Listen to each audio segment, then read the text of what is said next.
உப்பு அன்றே கொள்ளும், சர்க்கரை நின்று கொள்ளும். என்னடா பழமொழின்னு பார்க்குறீங்களா? நான் சொல்லலைங்க, டாக்டர் சொன்னது. அதாவது இப்போ விஞ்ஞான ரீதியாக கண்டுபிடிச்சிருக்காங்க. சர்க்கரை தான் நீண்ட நாட்களுக்கு தொந்தரவு கொடுத்துட்டு எல்லாருக்கும் இருக்குது. உப்பு பட்டு பட்டுன்னு அடித்து எரிஞ்சிடுது அப்படின்னு இப்போ ஆராய்ச்சி கண்டுபிடிச்சிருக்காங்க. என்னன்னு கேட்டிங்கன்னா, எப்படி உப்பு, சர்க்கரை, அயோடின், பாஸ்பரம்னு சொல்கிறாங்களே, அந்த மாதிரி எல்லா சத்துக்களும் அளவோடு சேரணுமா.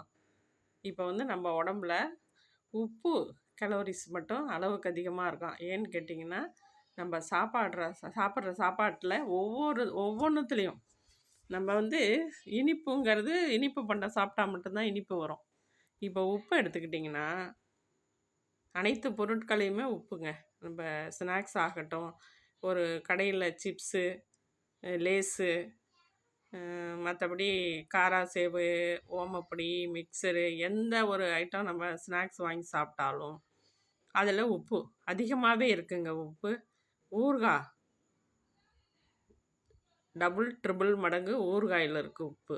அதே போல் சாப்பாட்டில் ஒரு வேளையும் 3 வேளையும் சாப்பாட்டில் அதிக உப்பு.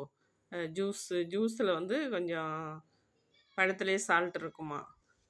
2வது சூப்பு வகை. நம்ம அத்தனை உணவுகளிலும் உப்பு அதிகமாக இருக்கும். அளவுக்கு அதிகமான உப்பு உடம்புக்கு போகுதான். அதனால் உப்பு எந்த அளவுக்கு குறைக்கணுமோ குறைச்சிக்கணும். அரை உப்போட இன்னும் தாண்டி குறைச்சிக்கணுமா, முடியலைங்க. நானும் ட்ரை பண்ணி பார்த்தேன், முடியவே இல்லை. குழம்புல சாம்பார்லேயும் சரி, புளிக்குழம்புலையும் சரி, எதுலேயும் சரி கொஞ்சம் உப்பு கம்மியாக இருந்தால் நம்மள சாப்பிடவே முடியல. பாவம், உப்பு இல்லாமல் சாப்பிட்றவங்களாம் பயங்கரமான தண்டனை, கொடூரமான தண்டனைங்க.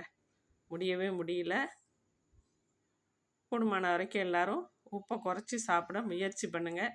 ஸ்டோன் உப்பு படிவம் தான் ஸ்டோன் ஆகுதான். அந்த ஸ்டோன் ஹார்ட் அட்டாக் வர்றதுக்கு வழிவகுக்குதாங்க. நரம்பு ரத்த நாளங்கள்லாம் சுண்டி போய் தடைப்பட்டு ஹார்ட் அட்டாக் வருதான்.